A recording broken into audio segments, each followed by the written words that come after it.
So we're a fresh company, 3 years old, recently funded, and we are having a lot of fun creating a really good global corporate travel solution for our business travelers. And with me today, we have Alberto. Hello. Hi, Alberto. Good to be here, guys.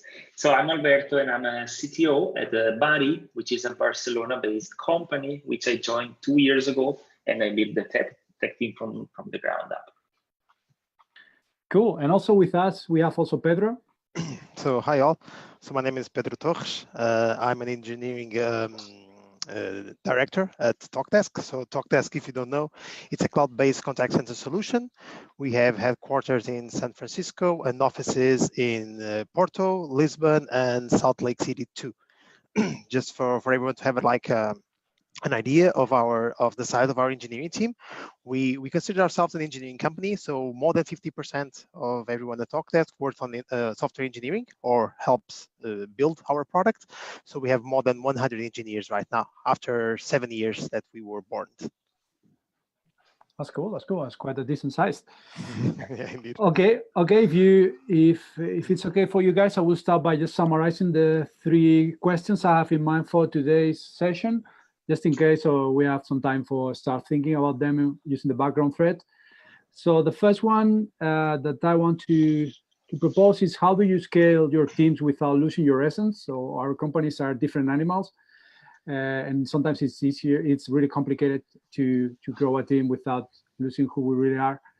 The second one is, how do you scale those teams, but not without losing the essence? Now is without losing agility. When you have a small company with 4 or 5 people, it's really easy to make things happen, is where the magic happens. But when you start having like big teams of hundreds of people, especially if they are like scattered all around the different geographies, it gets really complicated.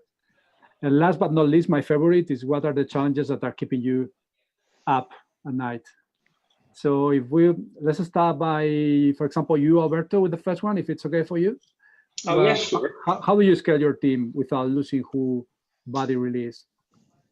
Well, so I think that the main issue here is to preserve the cultural fit of the team.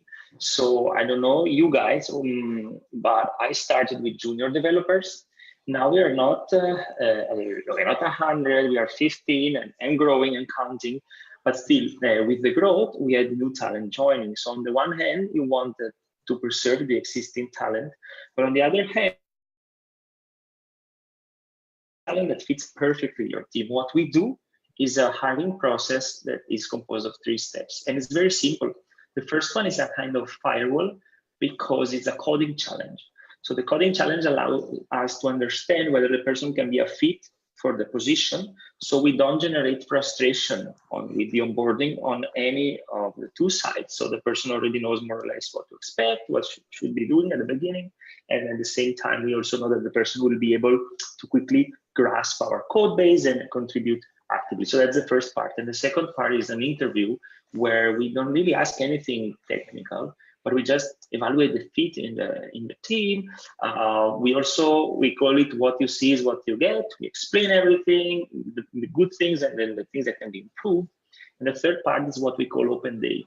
So to make sure the person fit in our team, when we take the best one, the best score in the coding challenge, we interview, and if we like him or her, they come to our office for an entire day. They don't work, but they stay with us, and we go for lunch together. And that's a key point for me.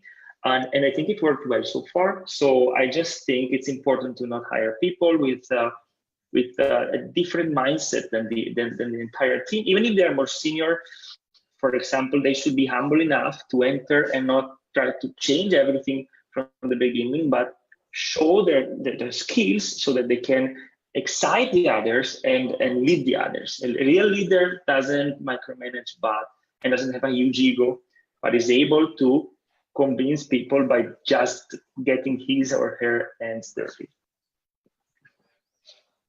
Cool. That sounds really good, and I can buy 100% of what you said.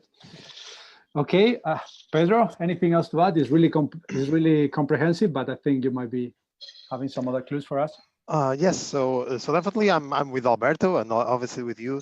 So I think that in order to scale, we really need to be rigorous on our hiring process. So pretty much be picky with who we choose, right? So if we see someone that is not like a clear yes, I actually prefer to lose the candidate than to take a shot at it and maybe just jeopardize not the whole company, but the culture of the company, right? The consistency of the group. But also, I believe that for us to scale without losing the essence, the first one is to also to give 100% of your attention to retention, right? Because Alberto mentioned hiring, but what about making sure that the people that you already have, they don't leave? That's a particular tough challenge, at least here in Portugal. Things are very, very hot right now in Portugal. So Lisbon is super trendy. A lot of people moving in, a lot of new companies openings, or so startups, Google, Amazon. So a lot of big corporates wanting to establish some sort of presence here in Portugal. So I think that retention is key in order to scale without losing your essence. Besides that, obviously, there is also one thing that I truly believe, and obviously, since we are talking about scaling engineering, is about having solid engineering values and processes in place. So if you're waiting to scale to find your processes, you're going to go through growth pain. So the thing is, put your processes in place, make sure that what you do today works with 10 people or 100 or 500 or whatever, and then you're ready to go to the next step without losing your essence. Does it make sense? Yeah, absolutely, absolutely, makes a lot of sense. So I'm 100% with both of you guys. The only thing I can add on top of that is, I think we covered a lot the procedures behind the operations and also the hiring. I also would love to add the concept are really important, because it's basically the set of guidelines that are going to keep consistency about what TravelPerk is and what is not, because every company is a different animal. And for us, this is something that since day one, our founders, they created the basic set of 7 principles that are simple, that are clear, and that are measurable. It's not like be humble. It's when this thing happens, do that, or be flexible. It doesn't mean anything. It's like, okay, simplicity over complexity. So things that you can actually measure and act, and basically making hard decisions on that. So like for us, maybe the easy way is doing A, but if our principles and what we believe is B, we're going to do B, even if it's not for everybody, even if it's going to cost more money, even if it's been the hard way. If we think it's the right way, we don't go shortcuts. And another thing we think is important is play by example. So actually here we tell people, okay, make things simple. But if we leaders, we do things in a complicated way, they are going to see, this is not consistent. So the same thing with do your best to do your things and work hard. We need to be the first ones doing this kind of things, because people are really smart people, and they see when you are preaching with example or when you are just saying things that are written on the wall. This is basically the kind of things that can kill a culture.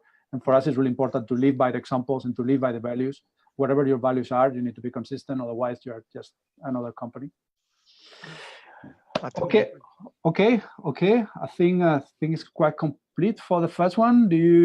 Shall we jump to the second one? If you don't mind, I just would like to also add that one thing that usually helps me a lot to stay engaged and to value what I have today is actually to revisit the history of the company a lot. So, as soon as you start scaling and you're 10, then 50, then 100, people usually, the people that already arrived a long time ago tend to forget what happened in the company. So who were the people that allow you to get you here? What was the road, the path? Where do you want to go next? And since I usually make a couple of presentations about Talkdesk, every time I create a new presentation, I revisit those things, or I find something new that I didn't know about the company. And that's very interesting, and also helps a lot on making sure that you're really proud of the company that you work for. And that's something that helps a lot on keeping the essence.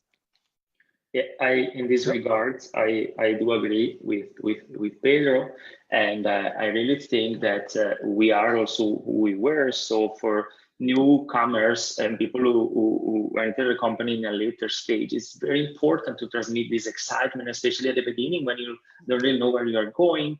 So I think this helps to, it's something that helps fosters a stronger team. And at the same time, also one thing we didn't I mean, you mentioned Dave before, when you asked how to scale the team without losing the essence. Needless to say, a company as a whole has a vision. So of course you want the best engineers, they have to fit your engineering team principles, yes. But let's not forget, especially in a leading position, what we want to really propose to a new candidate is to join, to embrace a vision. So that's what we should pursue, right, as a company. Given that, then we can also, you know, itemize all the rest and make the perfect choice. So yes, the company vision is the main point of entrance in this. Yeah, that's great. It's fantastic how different companies we all reach to the same point just by following the best principles. Huh? How similar we are, which is good. Okay, now let me move to the next one. How do we do this thing, but without losing the agility? Because we might reach to the point where as we grow, things get more bureaucratic and then get slower, and then all of a sudden you stop producing, and then you start. How do you avoid reaching to this point? And now, if maybe we can start to switch the thing, we can start to swap. We can start with Pedro. So we give Alberto a bit more time to think. No, I think it's really hard so scaling is hard, period. Without losing agility, it's very, very hard. I think it's fair to say that probably the most successful system that has been written in a book or so, it's a Toyota production system. Okay, so the lean principles. So it's amazing how Toyota, with the factories with hundreds of thousands of people, they don't lose any efficiency, and they are constantly improving the way they are building the cars. Definitely something that as software engineers, if we look a little bit more to the TPS system, we could learn a lot. But my take here is, yes, definitely you really need to have support and sponsorship of upper management, right? So you can't be agile if you have someone in the company, and even more if it's upper management, if it doesn't buy the concepts and the agility and all of that. And yes, and you really need to have people dedicated to that. So for instance, here at Talkdesk, we have agile coaches, training people, training teams, training the organization. So we really need to all share the same sort of vision and mindset in order to stay agile and to and to try to not lose our essence. Last but not least, before passing the ball to Alberto, I think that agility, it's all about getting comfortable with the uncomfortable. So I think it's a matter of getting used to be ready to react to the unpredictable, to the unplanned, and just live like that every single day.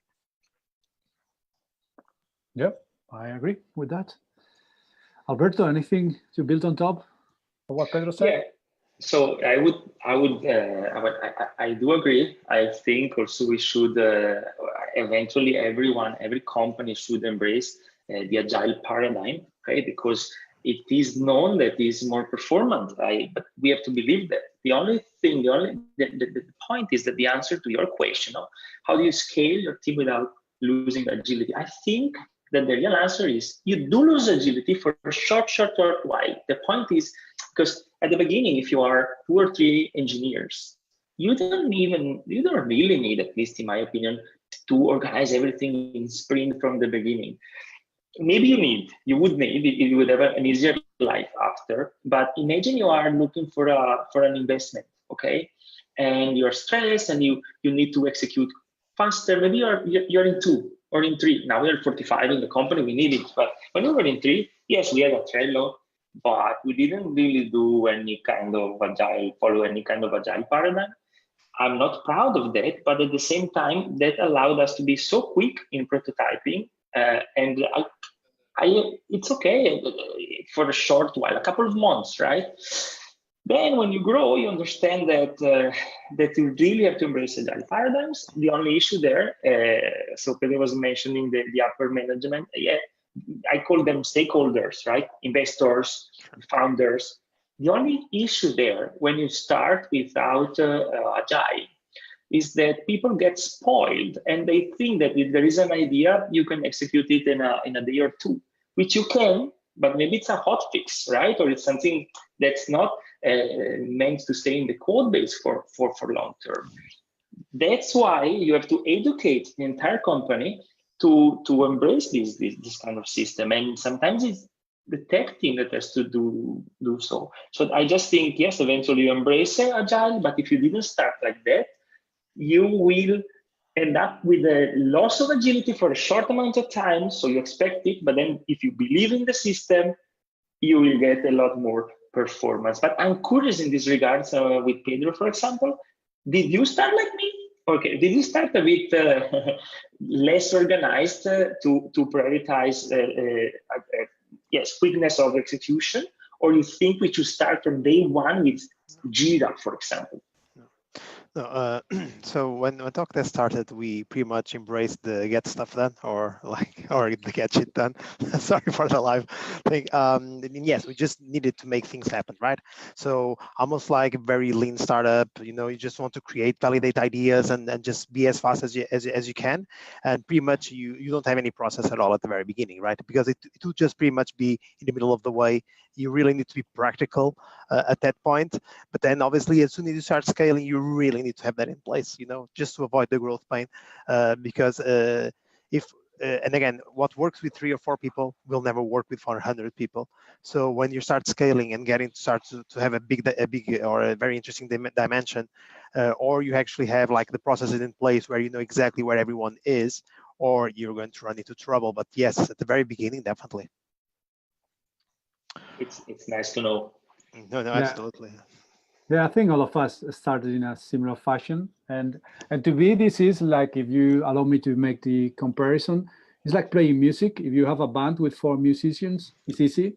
So you can even play jazz. It's fantastic. When you have 1,000 musicians, either you have a director of orchestra and you have everything prepared, or the music is not going to sound well. So yeah, I agree. So when you start playing with your friends, which is starting in the garage thing, it's easy, but then you need to put things.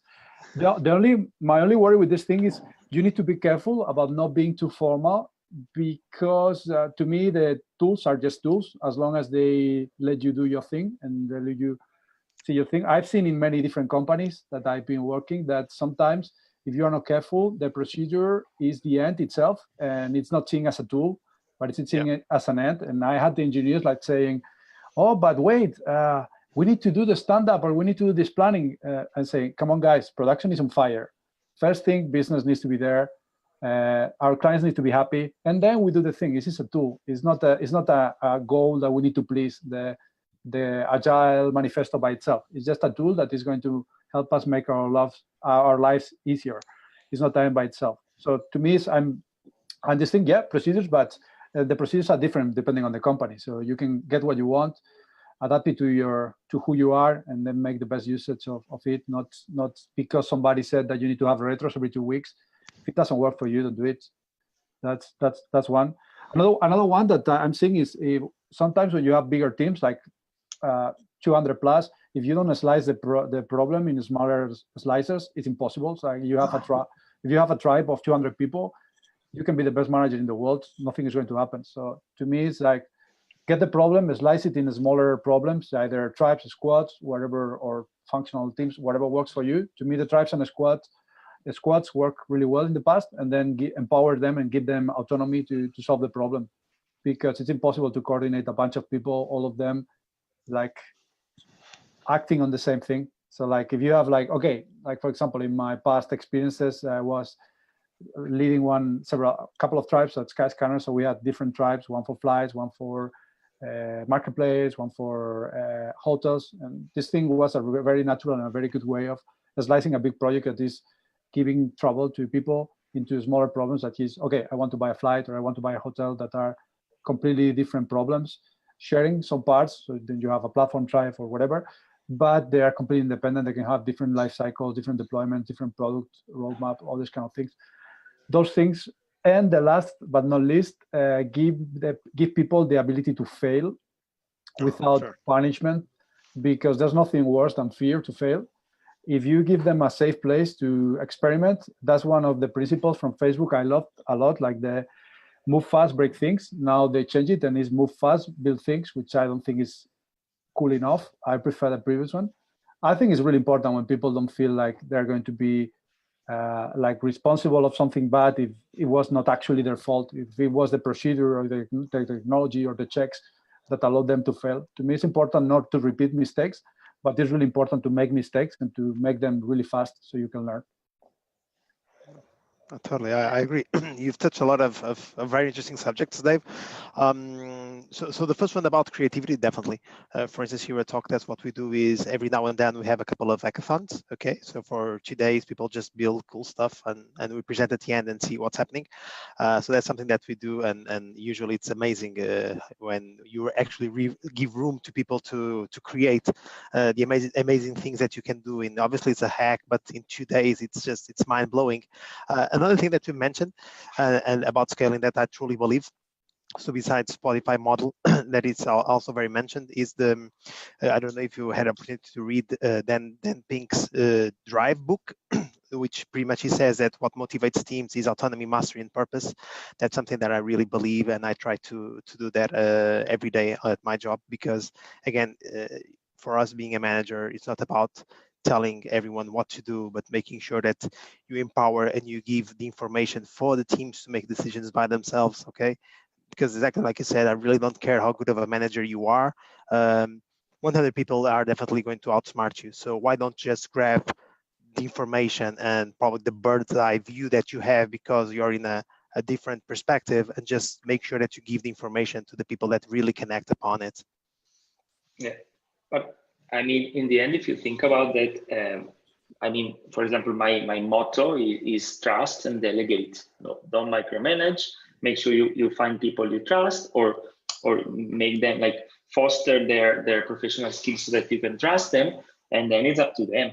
In case someone breaks something, it's not the responsibility of the individual. Have you ever read the story of the guy who wrote in Reddit and it became viral, this programmer that the first day he was junior, and he basically erased the production database. The CTO fired him, the guy went home. It's very famous, this story, and wrote on Reddit. It was very sad. He went to sleep and he had thousands and thousands of answers when he woke up, because the point here is that you shouldn't be able to break the production database the first time you go there. Someone made a silly documentation, gave access. So as a whole, a team should be able to allow everyone to experiment, to even to make errors without compromising the entire, right, the production environment or the non-development environments. I'm just saying, think about Dockerizing things in development. So it's your responsibility to improve DevOps, and then things work. Yep, I agree. Is your fault if they break your system, not the fault of the one breaking it. It's as simple as that. Okay, so I think we're getting closer to my favorite one, the psychotherapy. So what is keeping you up at night, guys? And I think this is an unbounded one, so let's try to keep it short because we don't have hours. I can speak hours about this thing because I don't sleep well lately. So let's go for this one. Alberto, you want to start with this one? Yeah, I would say so. 3 challenges that keep me up at night. First of all, I would say infrastructure, especially at the phase we are now. We are growing a lot, and for example, we have a multi-million-dollar marketing campaign, which is offline, and offline is okay, but also online. And when you are in TV, for example, you have peaks of user. Peaks are dangerous. So peaks scare me. Yeah, no, they don't scare me, but I always think how to improve our infrastructure, especially the database, because we have a relational database. It makes sense for us. We have a MySQL, but till we scale it vertically, now we are scaling it horizontally as well. But what will we do 1 year from now, right? So we are working on that, and this make me think. Another thing would be some metrics we have. Sometimes we are a marketplace, we have listings, and we make some changes in the UX of our product. However, sometimes I don't see a one-to-one pattern between our, let's say, changes and the metrics. So this makes me think a lot, and it's more business side. And the last one, well, ideas for future. I keep thinking what the tech side can do to contribute to the product. And because sometimes people think that product is a kind of a decision maker in terms of everything, but I really think from the tech side we can give a lot a lot of feedback, and that's what I try to do every time. Cool. It's really funny. It's really funny, this thing when you go off like offline advertisement, like TV advertisement or things like that.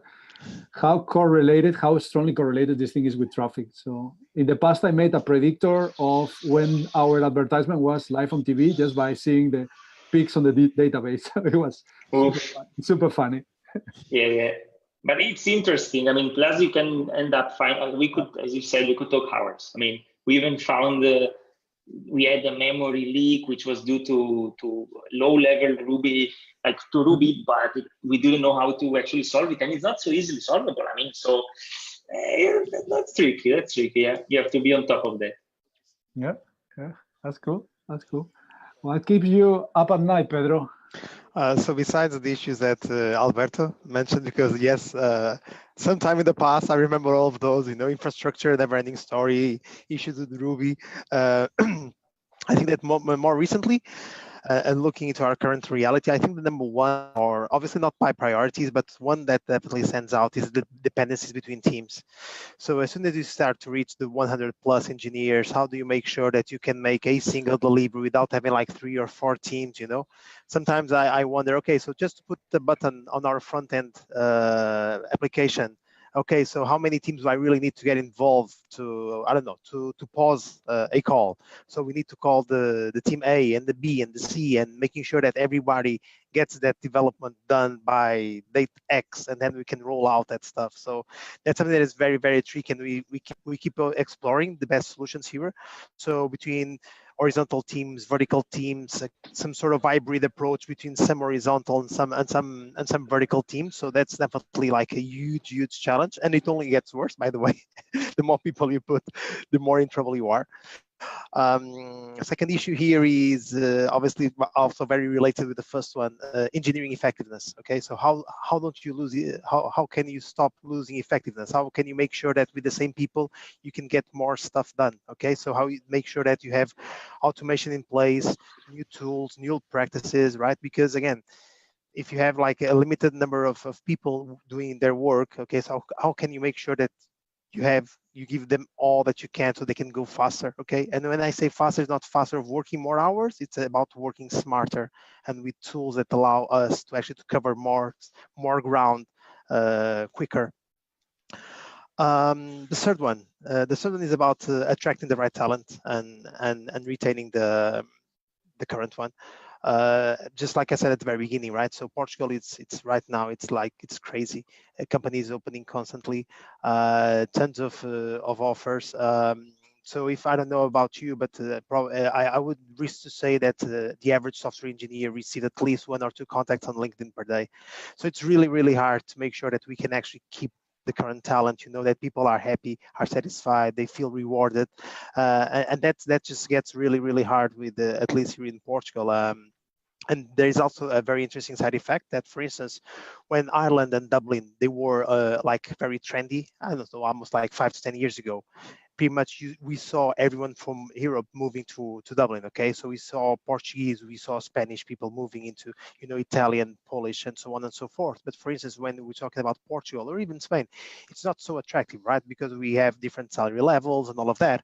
So I see like tons of companies and job offers appearing, but we don't have enough people to actually to cover all of those offers.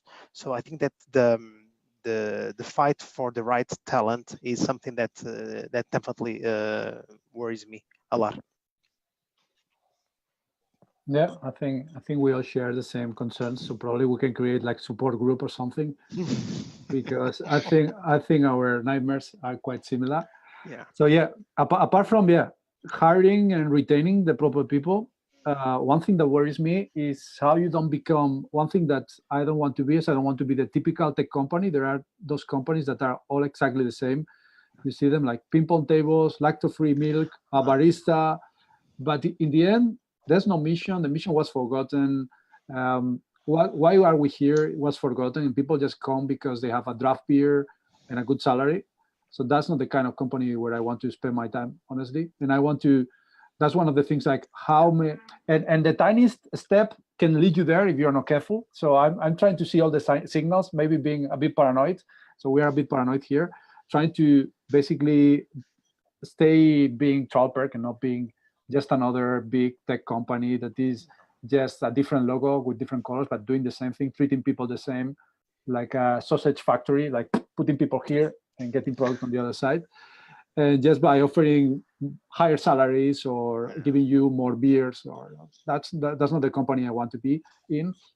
And not becoming this company is complicated. Like I had fights around the ping pong table. I had fights around the fastball table, like when yes, when no, this kind of things, because people can misunderstand why those things are in the office versus we are here to have fun, yeah, but we are here to have fun by building a product together. And another one that gives me, but this is a very personal one, is what is going to be my legacy when I leave? Because honestly, we are young enough to like see more companies after that. What is going to be my legacy? And this is something I try to build when I'm in a company, and it's really good when you go back to 1, 2, 3 companies ago and people still say, oh, we still do this thing that you created, or we love this thing, or I really remember this conversation we had that changed my life, and now I'm a better manager, or now changed my career. I was lost, and those things are really the ones that are making you love this profession of being technical manager. And I try to every single day try to do this thing, but it's really hard to keep the pace of doing all these things, plus giving people something that they will remember in the future. That's cool. That's very well. I think we covered all 3, and we have time, so that was pretty impressive. We are really efficient people. So we would expect nothing less. Hey, I've got a question. You guys have talked about, retaining employees, and I'm wondering what kind of concrete steps have you taken that you have found work to help retain, especially top talent? I mean, what are the things that top talent today is most attracted to, or what's worked for you to retain those people? No, that's a very good one, Randy. Well, in my opinion, and just like, for instance, Dave was actually focusing a lot, it's not about the money, because the next company is going to pay you 100 euros or dollars more to move. It's not about the foosball table, okay, because probably you buy one today, the next company will buy one next month, even cooler with shiny colors, and people will move. So definitely, I think it's about the mission, the purpose. So why should I be here at Talkdesk and not in a different company? Okay, so what's the taking from me here? So why should I work here? Am I going to become a better engineer? Am I going to learn a lot? Do I feel fulfilled just because I'm pushing some software to people to improve their lives? So I think it's about the meaning that you give to the work, and that's pretty much what differentiates this company from other companies, right? For instance, I can give you like a very quick example. Previously, I've worked in a company, an online betting company, and sometimes I had a couple of mixed feelings, right? Because you were creating a very cool platform with very cool technologies, but at the very end of the day, well, obviously not for everyone, but you made some people miserable, right? Because they are people that are losing money on your product. So that sometimes it made me that proud. And now working on a company that actually makes a software that just to improve customer experience, that's something that makes me feel good. So I understand the mission and my contributes to have a better world. So that's more or less my take on retaining top talent. I agree. I mean, in order to retain top talent, also I think what's important is to not miss this personal dialogue with people, especially with the one who came in at the beginning. It's very easy to have more money and get senior people on board and forget maybe the ones that actually created the product along with you. So for me, it's like preserving the one-to-one meetings, maybe not every week, maybe once a month, and take an entire day or even 2 days. But it's very important, because if you understand what they want to reach, then you can help. And at the same time, you can offer some perks that not necessarily are like the foosball, which, by the way, I was smiling because my guys just asked me a foosball, but with the rock players, not plastic rock players. So that's a side note. But what I'm saying is, maybe you want information, you want to send them somewhere to learn something new, and start to say, okay, you know what? Now we went here and there, but in a scattered way. Why don't you put a budget for formation? Every year, each of you guys has $X thousand for to travel, to do this and that. So I think this is a way that can help to retain talent. Take into account that the programmer every year, like the average programmer changes every year, for example. So you really have to work hard, even with human resources. So to make sure people are they have to be happy. As Pedro said, it's not just about money. Obviously, someone offers 40% more salary, and you have a kid coming, and it can happen. It can happen, but you have to do your best to not lose the talent, and it shouldn't be just money. Dave? Yeah, I agree. Money can be copied, and anybody can give you this. To me, it's basically what both of you said. I subscribe 100%. To me, I will resume this thing as being caring about people. So people are very smart. They know if you care or not, and they know if you have a plan for them or not. It's about what it's in here for me in the next 3 years. I'm going to give you 3 years of my life, what I'm going to get back. And it can be money, but anybody can give you money. It can be, to me, it's about helping them reaching their potential, helping people to reach their potential. And me reaching my potential, being selfish too. And it's like having a plan for them. And the plan is built around having a strategy for them, having one-to-ones with them, caring about them. Silly examples, like, for example, when we see that somebody improve his performance, we basically raise his salary without him asking. Why? Because just being selfish, it would be more expensive to me, go to the market, pay a headhunter, make the interviews, bringing a guy that may or may not work, and they ending up paying more. So for us, the cheap alternative is to pay people what they are worth. This is one just of the examples of basically caring about people. So you don't need to come to me and say, this company offered me more because I know your market price raised in the last year because now you're better. So I'm going to pay you more before this other company does. Because when this company does, it's already too late. The same thing with, this company is offering me being a senior programmer and I'm a programmer here. I want to be senior. Okay, if you are senior already, and if it's a real thing, I'm going to promote you to be senior. I'm not waiting for an external company to see what I'm not seeing. Would be it's just for people not to be worrying about if they are underpaid, not to be worried if they are not recognized. No, they need to see that they are recognized because it's the right thing to do. They need to be properly paid, not golden chains. That never works. The golden jail never worked for anybody. In the end, is caring about people, and they are smart enough to see. And if the ones that are not smart enough to see probably are not the right people for you. Another option, which is like shameless, of course, if you paid highly above the market price, in Barcelona, I would know that nobody can live easily unless they move, right? But that's sad because you really want to have people who are committed to the company and they follow the vision. I'm just saying, I just tackle that point. One could also work just exclusively with salaries. But yeah, money, raises are a good option. I'm just saying, I had junior programmers that now have senior salaries after 2 years, and it's market price, and they feel rewarded. Maybe in the other company they give them one more, one less, whatever, but still they see their salary growing and they deserve it. And I think why not? Yeah. Very good, guys. Good discussion. Thanks to Dave Garcia, VP of Engineering at TravelPerk in Barcelona, for being our moderator, and thanks to all of our guests.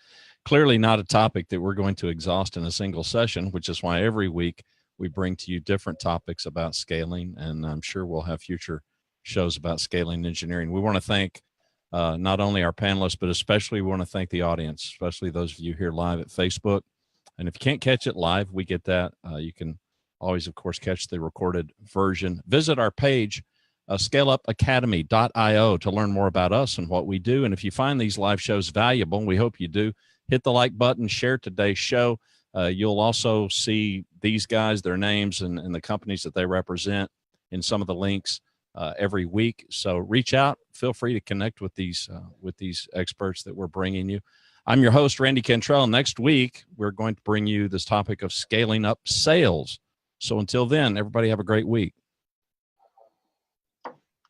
Bye.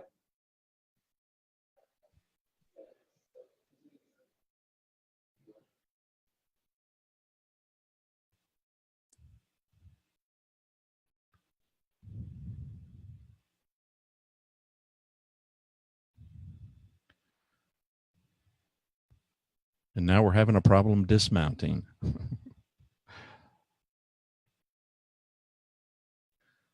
We're working on it. It's the hazards of being live.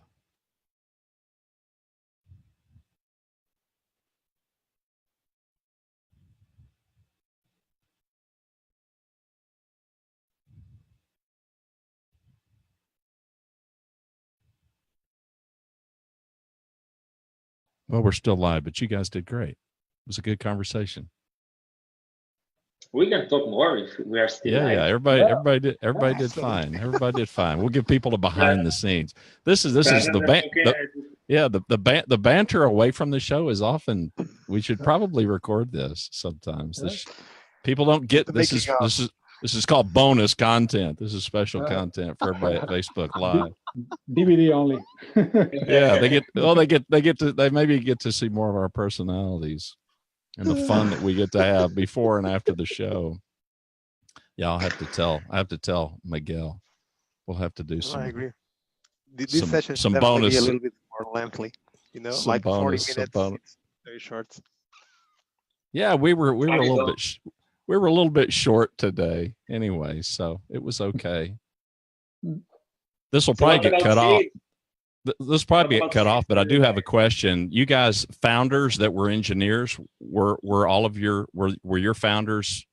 Did they come from a technical engineering background or no? No. Oh no. My Talkdesk, yes. Talkdesk, yes. Did both founders were they took their engineering IT degree here in Lisbon. So it was a little bit. I'm wondering. I'm just curious as a non-engineer. I'm curious what disconnect or what connect, what problems it is when the guy or gal at the top, they're an engineer, and do they tend to micromanage versus the ones that aren't engineers and may think that everything should be infinitely easier than it really technically is. I mean, Yes. is it one or the other, or am I completely off base on that? You're absolutely right. So depending It's on a healthy mix. Well, I'm not expecting you guys to dump your, roll over your founders or anything, but I realize that background's got to present some problems, though. Yeah. Potentially. Because when you explain something, they get it. The problem is when you explain something, they get it. So yeah. It's harder to save your. It's twofold. Yeah. But in my case, they were not tech. They didn't have a tech background.